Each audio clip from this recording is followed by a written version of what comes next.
প্রিয় দর্শক, কেমন আছেন? আশা করছি ভালো আছেন। আমিরে জামাতকে নিয়ে কিছু কথা বলতে চাই। তিনি তৃতীয়বারের মতো জামাতের আমির নির্বাচিত হয়েছেন। অনেক অভিনন্দন তাকে। এবং আমিরে জামাত হিসেবে তিনি যখন শপথ নিচ্ছিলেন তখন তিনি অঝরে কেঁদেছেন। দৈনিক ইত্তেফাক অঝরে কেঁদেছেন কেন? কেউ বলছেন যে তিনি 1, 2, 3 তৃতীয়বারের মতো নির্বাচিত হয়েছেন, এই খুশিতে কেঁদেছেন। আবার কেউ বলেছেন তিনি এই পদের জন্য তাকে নিজেকে কোনো যোগ্যই মনে করেন না, তার চেয়ে অনেক যোগ্য লোক আছে, তার মানে ভোটাররা ভুল করেছে সেই জন্য কেঁদেছেন। অথবা ভোটাররা ভুল প্রার্থীকে নির্বাচিত করেছে, আমির বানিয়েছে, এই জন্য কেঁদেছেন। আমি একটা পড়ে শোনাই। বাংলাদেশ জামাতে ইসলামীর আমির হিসেবে তৃতীয় মেয়াদের জন্য শপথ নিয়েছেন ডাক্তার শফিকুর রহমান, এবং তিনি শপথ বাক্য অনুষ্ঠানে তিনি অঝরে কেঁদেছেন।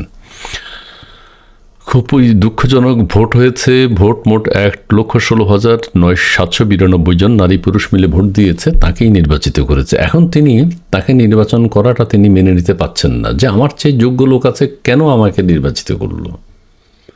তিনি কি বলছেন শুনুন। আমি নিজেকে এই দায়িত্বের জন্য মোটেও যোগ্য মনে করি না। এটা এক ধরনের বিনয় হতে পারে। যোগ্য মনে করি, তিনি নিজে বলছেন আমি মোটেও যোগ্য মনে করি না। এই মজলুম সংগঠনটিতে দীর্ঘ সময় ধরে যারা নেতৃত্ব দিয়েছেন অতীতে, তাদের হাতে যে মানুষ তৈরি হয়েছে তাদের মধ্যে আমার চেয়ে অনেক যোগ্যতা সম্পন্ন, দক্ষ, অভিজ্ঞ কর্মী রয়েছে। এখন যারা ভোট দিয়েছে 1 লক্ষের উপরে, তারা কি ভুল করেছে?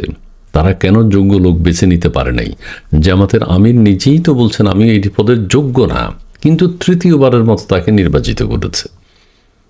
তিনি বিনয় দেখিয়েছেন। তিনি বলতে পারতেন আপনারা আমাকে যোগ্য মনে করায় আপনাদেরকে ধন্যবাদ জানাচ্ছি। আপনারা অনেকের মতো অনেক যোগ্য লোক আছে, আমাকেও যোগ্য মনে করেছেন, আমাকে আমির বানিয়েছেন তৃতীয়বারের মতো, সেই জন্য আপনাদেরকে আমি ধন্যবাদ। এখন তিনি নিজে বলছেন আমি মোটেও এই দায়িত্বের জন্য যোগ্য না, যোগ্য মনে করি না, আমার চেয়ে অনেক যোগ্য লোক দলে আছে। তাহলে কি সমস্যা হয়ে গেল না? তারপরেও আমি জানি না কেন সম্মানিত সদস্যবৃন্দ আমাকে তাদের আমানতের ভার দিয়েছেন। উনি এটাই জানেন না কেন তাকে ভার দিয়েছেন। আমি নিজেকে এই দায়িত্বের জন্য মোটেই যোগ্য মনে করি না। আবারও সে একই কথা। আহা, তাহলে ভোটাররা ভুল করেছে ডাক্তার শফিকুর রহমানকে আমিরে জামাত নির্বাচিত করে। এখন একটা হতে পারে তিনি পদত্যাগ করতে পারেন, যে আপনারা ভুল জায়গায় ভোট দিয়েছেন, আপনারা আরও যোগ্য যারা আছে তাদেরকে বেছে নিন। আবার আমিরে জামাত এক জায়গায় বলেছেন যে জামাত কখনো চাঁদাবাজি, দখলদারি করে না, ক্ষমতায় যায়নি, করে না, আপনারা আমাদেরকে ক্ষমতায় বসান। এখন কেউ আবার বলছেন, নিন্দুকেরা বলে আর কি, যে ক্ষমতা বসাইলেই জনগণ, দেশবাসী টের পাবে চাঁদাবাজি, দখলবাজি, কর্তাগিরি কাকে বলে। অর্থাৎ আওয়ামী লীগ, বিএনপি, জামাত, বিএনপি জাতীয় পার্টি, এরা ক্ষমতায় গিয়েছে। এখন এদেরকে আমরা নানান দোষী করে থাকি, চাঁদাবাজ, দখলদার। জামাত ক্ষমতায় গেলে তারা মানে ক্ষমতায় যেই যায় সেই চাঁদাবাজি করে। জামাত যখন যাবে তখন তারাও দেখাবে আমরাও কম না। শাহজাহান চৌধুরী সাহেবের বক্তব্য তো আপনারা শুনতে পাচ্ছেন। এরকম হুঙ্কার যারা দিতে পারে তাদের চাঁদাবাজি লাগবে না, তাদের ঘরেই জিনিসপত্র সব চলে আসবে মানুষের। বলতে হবে না এটা দাও সেটা দাও, বলতে হবে না। আচ্ছা, যাই হোক। আবার এখন সমস্যা, জামাতের আমির কিন্তু, আমি যেটা দৃষ্টি দিতে চাই, জামাতের আমির কিন্তু তৃতীয়বারের মতো নির্বাচিত হয়েছেন। জামাতে কি আর কোনো প্রার্থী নেই? ভালো প্রার্থী ছিল না তাকে নির্বাচিত করা? প্রার্থী ছিল, কিন্তু নির্বাচিত করেনি কেন? আওয়ামী লীগের সভাপতি শেখ হাসিনা, এইটা অনেকের গা জ্বলে, গাত্র দাহ হয় যে এত বছর উনি কেন সভাপতি।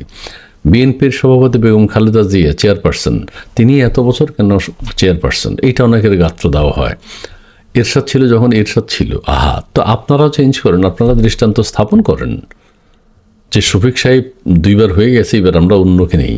সেটা তো পারলেন না, সেই সাহস তো করলেন না। শফিক সাহেব নিজেই বলছে আমার চেয়ে অনেক যোগ্য লোক আছে, কিন্তু তাদেরকে, সেই যোগ্য লোকদেরকে আপনারা সুযোগ দেননি।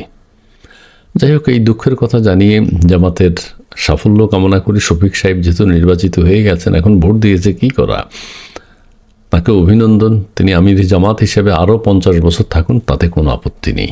জি, ধন্যবাদ।